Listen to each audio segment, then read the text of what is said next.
Bonsoir tout le monde. Alors ce soir nous allons apprendre le Torah Or sur la parasha de Vaïgash. Alors, on va commencer avec la pticha. La pticha c'est l'introduction.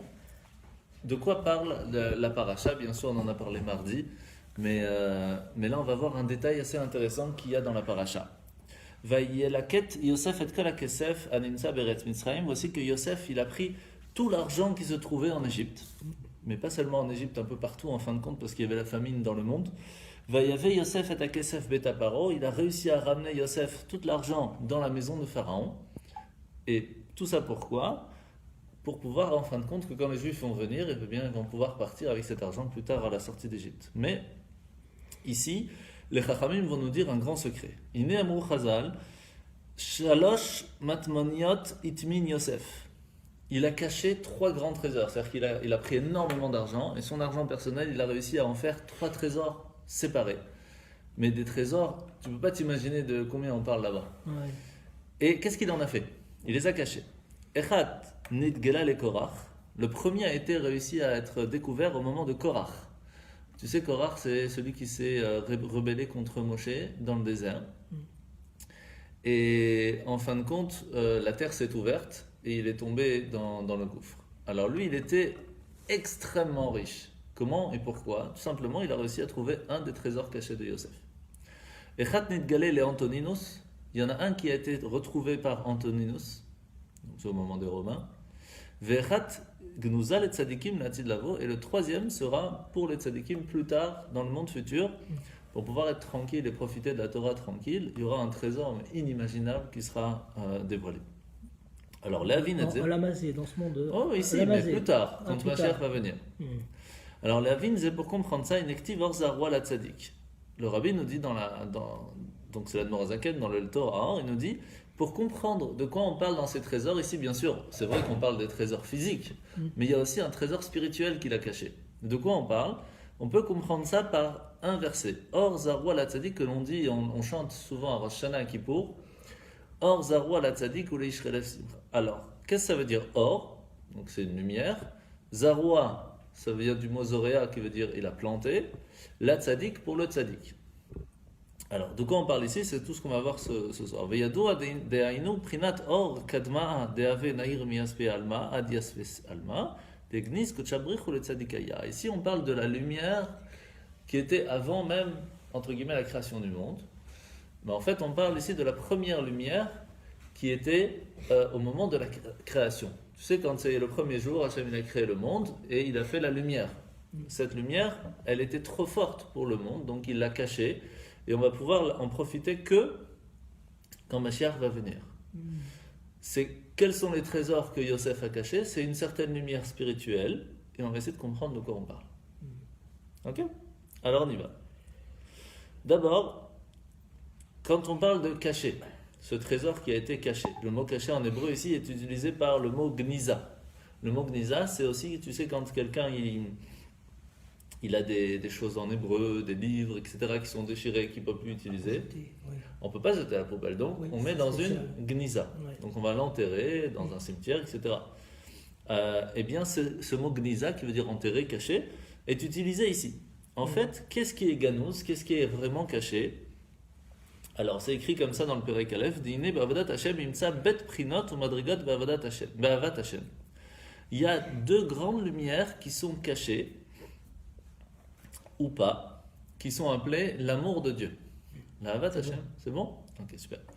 Donc, dans l'amour de Dieu, on a 2 niveaux. Alors, la première, c'est Prinat Ahava Noledet Venimshechet Minayin Bonenut Begdulat Or Ensav Baruchu. La première, c'est lorsqu'on va réfléchir sur la grandeur d'Hachem, on va arriver à comprendre comment il est grand, comment il est extraordinaire, et pourtant, il va quand même nous donner tellement de belles choses qu'il y a un amour extraordinaire, très fort qui va sortir de nous. Mais ça va dépendre de chacun. C'est-à-dire, plus on va réussir à réfléchir sur la grandeur de Dieu, plus on va réussir à avoir cet amour d'Hachem. Donc, cette fois, c'est appelé un amour nouveau. C'est quelque chose qu'on n'avait pas en nous, et c'est quelque chose qu'on va réussir à ramener. C'est tout à fait nouveau. Donc, par la réflexion qu'on va avoir, on va réussir à avoir cet amour. Il y a un deuxième niveau d'amour de Dieu. C'est celui qui est appelé dans le Tanya, on en a appris dans les petits mots de Torah, Ahava Mesuteret, c'est un amour qui est caché. En chacun d'entre nous, on a un amour qui est caché et qui est chez chacun d'entre nous. Et il est caché à l'intérieur de nous, dans notre âme. Et lorsque, de temps en temps, comme ça, il se réveille, il nous donne un petit punch. Et comment faire alors pour pouvoir le faire ressortir? Même chose, par la réflexion, de comprendre sa grandeur, etc. On va réussir à le faire ressortir. Alors,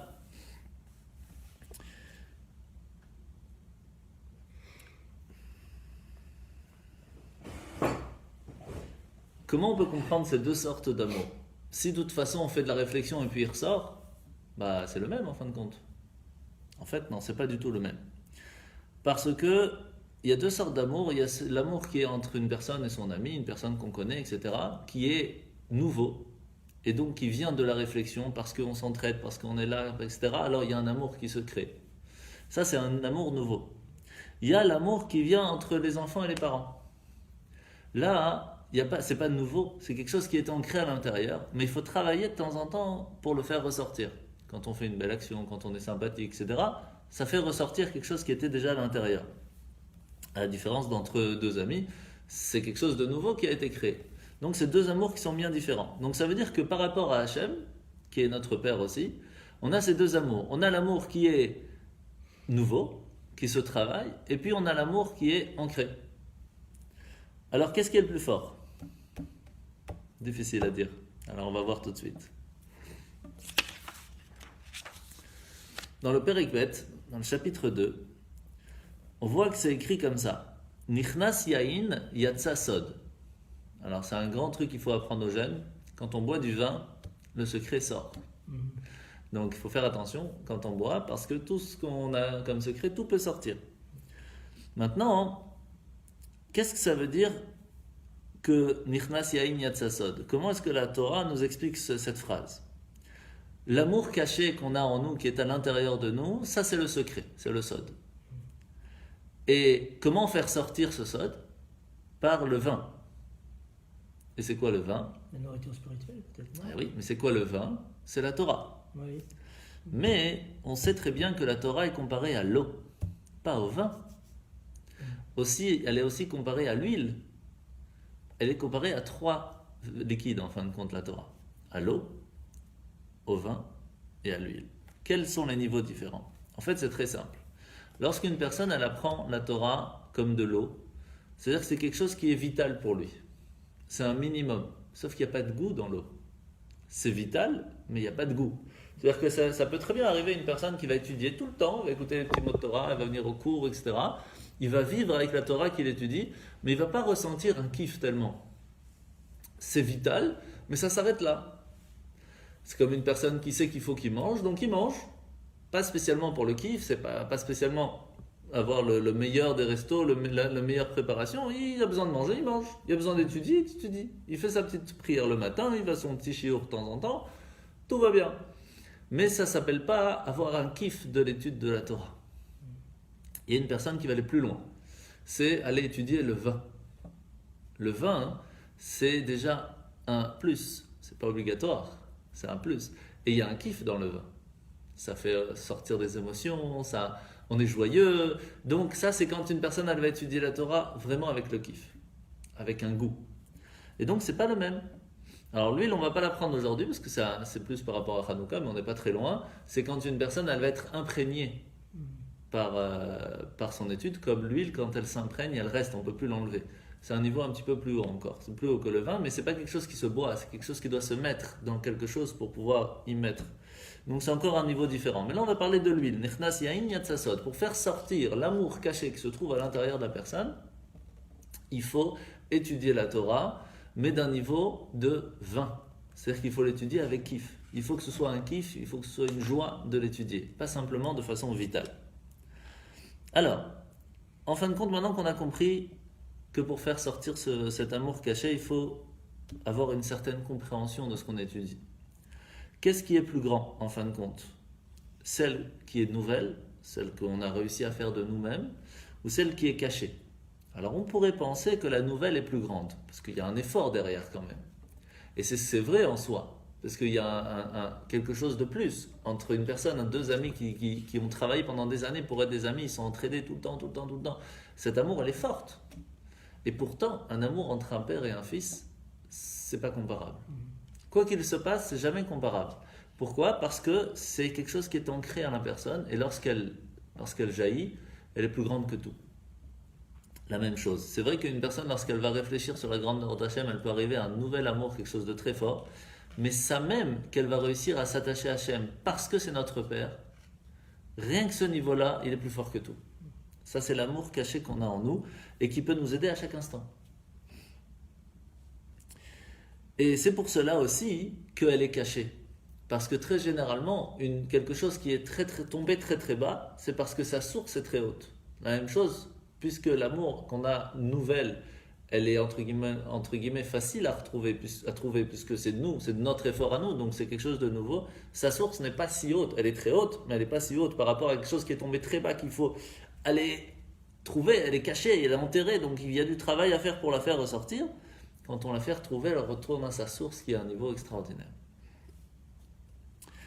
En fait, on sait quand on fait la tfila, tous les matins, on fait ce qu'on appelle Ahavat Olam. Juste avant Shema Israël, on fait Ahavat Olam, Aftanu, Hashem Elokeinu, qu'on fait Shabbat matin. Il faut savoir qu'il y a d'autres sidour, Ashkenaz par exemple, où ils disent pas Ahavat Olam, ils disent Ahava Rabba. Ahava Rabba, quelle est la différence? En fait, dans l'amour d'Hachem, on a deux niveaux. On a l'Ahavat Olam et l'Ahava Rabba. Alors, qu'est-ce qui est plus grand? Qu'est-ce qu'on vient d'expliquer? Et Rabat, c'est quoi? Rabat, ça veut dire grande. Ah oui, Rabat. Grand. Et Olam, c'est plutôt le monde. Alors, en fait, l'amour qu'on doit travailler chaque jour, nous, de façon, on va dire, classique, c'est une Ahavat Olam. C'est un amour nouveau. On doit travailler sur nous-mêmes pour trouver un nouvel amour, comme si il y a Dieu, il y a nous, et nous, on doit s'attacher à lui. Ça, c'est le travail qu'on doit faire au jour le jour, et c'est le travail qu'on doit essayer d'arriver au moment du Shema Israël. Et donc, juste avant d'arriver au Shema Israël, on arrive à dire Ahavat Olam Ahaftanu. C'est-à-dire que nous, on dit à Hachem, nous, on a fait notre travail, on est arrivé à travailler sur nous-mêmes pour ressentir l'amour qu'on a envers toi, et par ça, on va arriver au Shema Israël. Et là, c'est un autre niveau, Shema Israël. Mais il y a ce qu'on appelle Ahava Rabba. Ahava Rabba, c'est cet amour qui est caché. Et c'est vrai qu'en soi, il est plus grand. Mais comme il est caché, c'est rare à quelqu'un qui a réussi à le faire jaillir vraiment comme il le faut. Mais en tout cas, on l'utilise tout le temps. Parce que quand quelqu'un il est planté, il ne sait pas quoi faire, etc., tac, ça se réveille et ça nous donne du punch. Donc on l'a tout le temps, mais sa source de Ahava Rabba, elle est très très difficile à avoir. Puisque en fait, elle vient du premier jour de la création. Cette lumière-là de Ahava Rabba, elle est cachée depuis le premier jour de la création. Et Ahavat Olam vient après la création. Après que Hachem il a créé déjà, commencé, il a créé le monde, etc., il a mis cette nouvelle lumière avec le soleil, etc. Donc c'est une nouvelle lumière qui est une nouvelle création. Et c'est pour cela qu'elle s'appelle Ahavat Olam, celle du monde, parce qu'elle est créée, elle est en train de se créer. Et donc dans le chapitre 3, Yosef va nous expliquer qu'il a caché 3 trésors. Le premier, c'est facile, c'est Ahavat Olam, celle que tout le monde peut avoir si on travaille en nous-mêmes. Il a été trouvé directement par Korach, donc c'était en Égypte. Tchik-tchak, il est sorti avec en Égypte. Ça veut dire que les Juifs, ils ont réussi à prendre cet amour qui était classique envers Dieu. Lorsqu'on est sorti d'Égypte, ils l'avaient déjà. C'est le premier. Le deuxième, par contre, il a été trouvé bien plus longtemps plus tard. C'est celui de Antoninus. Lorsqu'il y a eu tout l'exil, etc., Hachem, il a dit, il faut faire sortir, il faut donner au peuple juif la possibilité d'utiliser cette deuxième qui est cachée en eux, parce qu'ils vont se retrouver en exil. Tant qu'ils étaient en Israël, tout va bien, que le temple il est là, etc. Bon, il y a des petites guerres par-ci par-là, mais en fin de compte, on vit avec Dieu, avec des miracles tout le temps. Il n'y a pas besoin de faire rechercher un amour qui est caché. On peut vivre avec l'amour, avec ce qu'on voit autour de nous. Mais lorsqu'ils vont se retrouver en dehors d'Israël dans l'exil, ils ont besoin de quelque chose qui les tient. Quelque chose qui n'est pas visible, quelque chose qui est à l'intérieur de nous, qui est ancré en nous, pour que même si quelqu'un il est parti, il ne voit plus, il ne se retrouve plus autour de lui, il n'y a plus de lumière, savoir qu'à l'intérieur il y a quand même de la lumière. C'est caché, mais on peut le retrouver. Et c'est pour cela qu'Antoninus l'a retrouvé, entre guillemets, Yosef a caché cette lumière en nous pour nous dire, il est déjà là, à nous de le retrouver. Et donc, c'est pour cela que Yosef, c'est Yud, le Yain, Yatsa, Sod. Ah oui, le sod. Eh oui. C'est ça en fait que du vin, eh bien, va sortir le secret. Le secret. Et c'est pour cela aussi, comment on sait que Yosef Hatzadik, il est attaché au Yesod, à la base, en fin de compte, du peuple juif, parce que quand on parle d'un tzaddik, on dit c'est un tzaddik Yesod Olam. Quand on parle des grands tzaddikim qui sont la base du monde, on appelle ça un tzaddik qui est la base du monde. Tzaddik Yesod Olam. Yesod, c'est quoi? Yud, Sod, Yain, le vin qui fait sortir le secret. Et donc Yosef est appelé un tzaddik, un des deux seuls, puisqu'il y a Noach et Yosef qui sont appelés tzaddik. Donc Yosef est appelé le tzaddik puisqu'il a réussi à faire en nous donner la possibilité, grâce au Yain, à la Torah qu'on va étudier avec Kif, de faire ressortir cet amour qui est ancré en nous. Et c'est pour cela qu'on revient à la première chose qu'on a dit, Or Zaro à la tzaddik. Il y a une lumière de la création qui a été gardée pour les tzaddikim. C'est ce qu'on avait expliqué, que c'était trop forte cette lumière au début de la création. Donc qu'est-ce qu'il a fait Hachem? Il a caché pour que quand on a Mashiach va arriver, on va pouvoir en profiter. En fait, le mot Zaroua, Or Zaroua la tzaddik, Zaroua ça veut dire planter. En fait, cette lumière a été plantée pour nous par le tzaddik. Or Zaroua la tzaddik. Et qui est le tzaddik? C'est Yosef, qui est lui-même Yesod, comme on vient d'expliquer. Ce qui fait que si on étudie la Torah avec Kif, on va réussir à s'attacher au tzaddik. Et si on s'attache au tzaddik, on réussit à reprendre ce que lui nous a donné en cachet. Et c'est comme ça qu'on peut ressortir cette lumière qui était cachée depuis. Tu parlais d'un troisième amour. Ah, ça c'est la question. Pour l'instant, on n'a expliqué que deux. Alors, d'abord, comment est venue cette lumière? On va essayer de comprendre très rapidement. Alors, on a quand même quelques bases qu'on a apprises dans le Torah, donc on va essayer de les redire très très rapidement, mais sans rentrer dans le détail. D'abord, le Zohar nous explique comment c'est passé. Hachem, il a mis cette lumière dans le Gan Eden, d'accord? Dans le jardin d'Éden, qui est aussi appelé Malchut. Malchut, c'est le niveau qui transmet au prochain. Ok?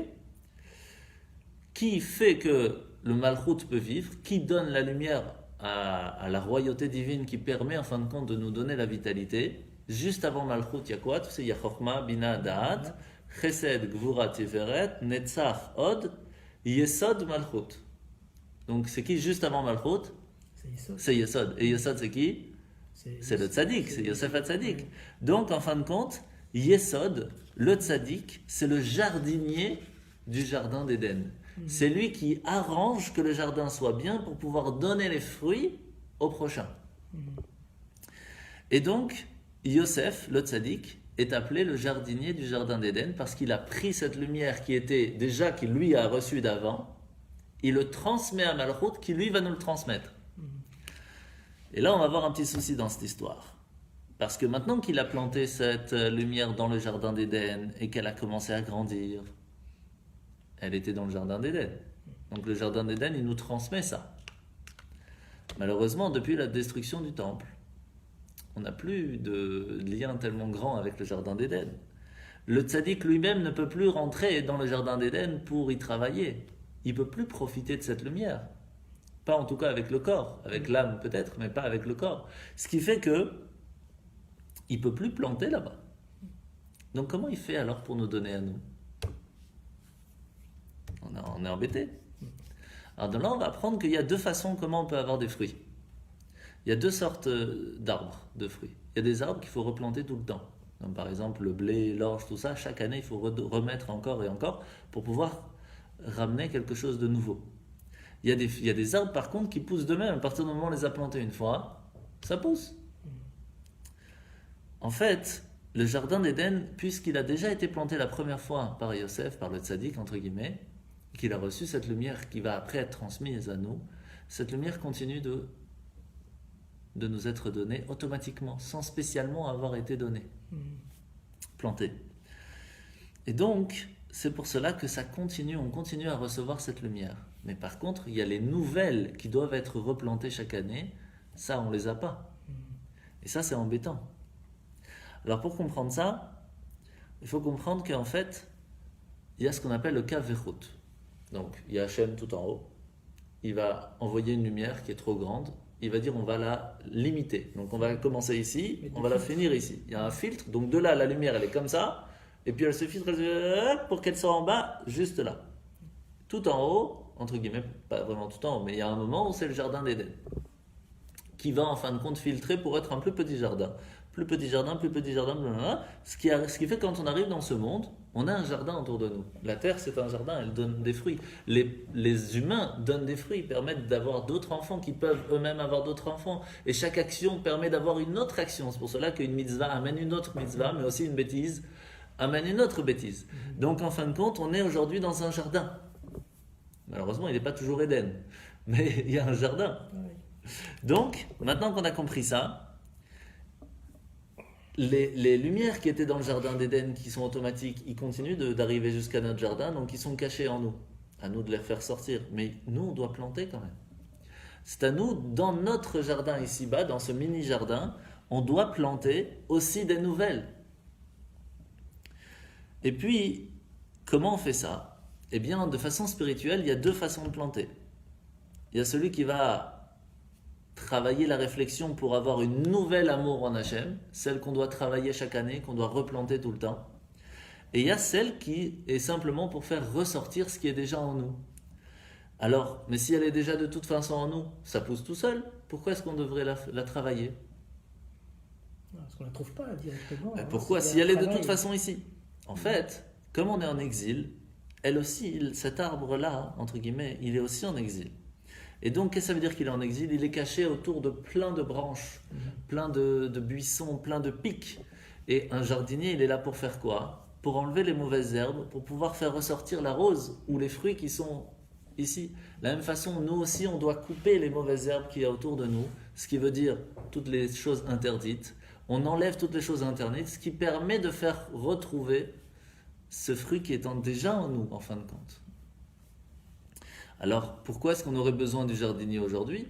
Pourquoi est-ce qu'on aurait besoin d'un tzaddik? Parce que malheureusement, seul réussir à enlever les mauvaises herbes, c'est très difficile. Parce que déjà, on ne sait même pas ce qui est bon et ce qui n'est pas bon. Et donc, en fait, le tzaddik, il nous permet d'enlever tout ce qui est mauvaises herbes autour de nous pour nous faire retrouver ce qui est caché en nous. Donc, on a besoin de s'attacher au tzaddik, c'est obligatoire. Et c'est pour cela que, qu'est-ce qu'on a écrit ici? Qu'est-ce qui était marqué dans la paracha? Que Yosef va cacher 3 trésors. Mais 3 trésors de quoi? D'argent. L'argent, comment ça se dit en hébreu? Kesef. Et on a déjà dit dans une Timot Torah, je crois que c'était la semaine dernière, que Kesef, ça vient du mot qui souffle. Exactement, Chazak. Tu te rappelles, hein? Quand même, un peu, quoi. Il y a toujours un petit pourcentage. Mais c'est bien, c'est bien. Parce que, bravo, mais tu vois, quand on apprend un peu par-ci par-là, en fin de compte, on arrive à faire la lien. On arrive à faire un entier. Et donc, qu'est-ce que c'est qui souffle? C'est le désir. C'est le virus qu'Hachem il a mis dans l'argent, qu'on désire encore et encore et encore de l'argent. En fait, Yosef, il nous a mis ce virus à l'intérieur de nous, de l'argent, mais il nous dit, utilise-le pour avoir l'amour vers Hachem. Le même amour que tu as vers l'argent, utilise pour avoir cet amour vers Hachem. Et puisqu'il a caché 3 trésors, eh bien on a le premier désir qui est caché en nous, qui est facile à retrouver, puisque à partir du moment où on essaye de l'avoir, on le trouve, c'est un nouveau. Il y a celui qui est caché, qu'on doit chercher quand même à l'intérieur, et il y a le troisième. Alors pour comprendre déjà, il faut savoir que Yosef n'était pas le roi d'Égypte, il était le vice-roi d'Égypte. Oui. Pourquoi vice-roi? Parce que Malchut, c'est le roi. Le vice-roi, c'est Yesod. C'est juste avant. Yosef, c'est Yotzadik. Yesod, là. C'est pour ça qu'il était le vice-roi. C'est lui qui donnait au roi pour donner aux autres, entre guillemets. C'est lui qui a tout géré derrière. C'est lui qui gérait l'histoire. C'est ça le tzaddik. Mais alors, c'est quoi ce troisième trésor? On veut le trouver. Si on le trouve, on est bon. C'est que Mashiach est là. Alors, en fait, il faut savoir que chaque trésor a permis à la communauté, au peuple juif, de profiter jusqu'à la prochaine fois où on utilise le deuxième. Donc le premier qui a été trouvé par Korach, etc., a permis à suffire au peuple juif jusqu'à Antoninus. Antoninus, on en avait besoin, donc il a été trouvé. Et qui va suffire jusqu'à quand? Jusqu'à aujourd'hui. Adka, il n'y a plus maintenant. Donc, comment on fait aujourd'hui? On a besoin du troisième. Et le troisième, c'est celui de Mashiach. Lorsque la caisse est vide, on a besoin du troisième. Et ça y est, la caisse est vide. On a besoin. Mais il y a quand même Israël qui donne ses fruits, quand même. Oui, mais ça change pas, bien sûr. C'est ça le business, c'est qu'on plante pour pouvoir, pouvoir les prendre. Mais il manque. Mais il manque, c'est plus possible. On voit bien que c'est très difficile pour tout le monde, que ce soit façon physique, matérielle, mais surtout spirituelle. On voit bien que c'est très difficile aujourd'hui. Ouais. Alors, Baruch Hashem, on a ce qu'on appelle, on va comprendre comment ça fonctionne. En fait, on a dans les 10 forces, dans les 10 lumières, dans les 10 mondes, on a les 3 dernières, avant Malchut. Donc avant Malchut, on a Yesod, avant il y a Od, et avant il y a Netzach. Non, Netzach, Od, Yesod. Oui, c'est ça, Netzach. Ça se dit Nei. Netzach, Od, Yesod. Ça, c'est le niveau qui est très proche à nous. C'est le niveau que si on réfléchit un petit peu, si on se rend compte de la grandeur d'Hachem, et que tout ce qu'il nous donne, tout de suite on a un amour vers lui. C'est le plus facile, c'est le premier qui a été caché, le plus facile à retrouver, celui-là c'est bon. Celui d'au-dessus, c'est Chesed, Gvura, Tiferet. Chagat. Chesed, Gvura, Tiferet. Celui-là est plus difficile, il est plus loin de nous, il est plus caché. Donc celui-là, il était retrouvé plus tard, pour la galoute, pour l'exil. On a besoin de ce trésor, de l'amour d'Hachem, du Chesed, de la bonté, qu'il soit gentil avec nous, même si on n'est pas au top. Et ça, on en a besoin dans la galoute. Ça, on a besoin ici, on n'a pas le choix. Et surtout, ce Tiferet, ça veut dire cette possibilité de voir que même si on fait des bêtises, on fait quand même des bonnes choses. Et donc, il nous arrange le coup pour qu'on réussisse à tenir dans l'exil. Ce niveau d'amour caché qu'on peut retrouver en nous est très important, mais on en a besoin pendant l'exil. Il y en a un troisième. Qu'est-ce qu'il y a juste au-dessus? Chokhmah, Bina et Da'at. Ça fait Chabad.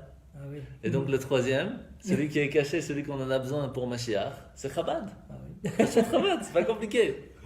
Et donc en fait, la Chokhmah, la force de la connaissance divine qui se trouve dans la Chassidoute, qui se trouve dans la Kabbale, qui se trouve dans Chabad, c'est ce qu'on a besoin pour les temps de Mashiach. Et donc ça fait à peu près 200-300 ans. La réunification peut-être. Exactement, ça fait les trois ensemble. En fin de compte, quand on a le troisième trésor, Mais Rabat, c'est ça aussi, c'est que tout le monde se retrouve ensemble. Des Ashkénazes, ils se soient dans la main et voilà quoi. Exactement. La réunification. Quoi. Mais par quoi? Par les secrets de la Torah, par la connaissance de Dieu, par la connaissance de qui est Hachem. C'est le lien qui nous unit d'ailleurs. Et c'est ça en fin de compte, puisqu'on a, en fin de compte, qu'est-ce qui nous unit? C'est pas la terre, c'est pas la langue, puisqu'on a chacun, on habite autre part, même si en fin de compte c'est notre terre, quoi qu'il se passe. Mais en fin de compte, on n'a pas vécu tout le temps là-bas. Donc en fin de compte, la seule chose qui a fait tenir le peuple juif, c'est notre âme divine et notre volonté, notre force à continuer à faire la Torah et les mitzvot. Ce qui fait que, grâce à la force de Chabad qui nous unit partout dans le monde, on a la possibilité de se retrouver un petit peu déjà dans le temps du Mashiach. Et donc, lorsqu'on tient à étudier Chabad, Chokhmah, Bina et Da'at, avoir la connaissance, et le développement et l'intelligence de rechercher la connaissance divine qui se trouve dans la Torah, et ça c'est la Chassidoute, c'est ce qu'on apprend ce soir, alors on s'attache à la troisième trésor que Yosef nous a caché, qui permet de nous unir chacun d'entre nous au même niveau, à le niveau du peuple juif, et à ce moment-là, on pourra aider à faire ressentir dans chaque génération qu'en fin de compte, Mashiach est là, il suffit d'ouvrir les yeux pour l'accueillir. Hazak.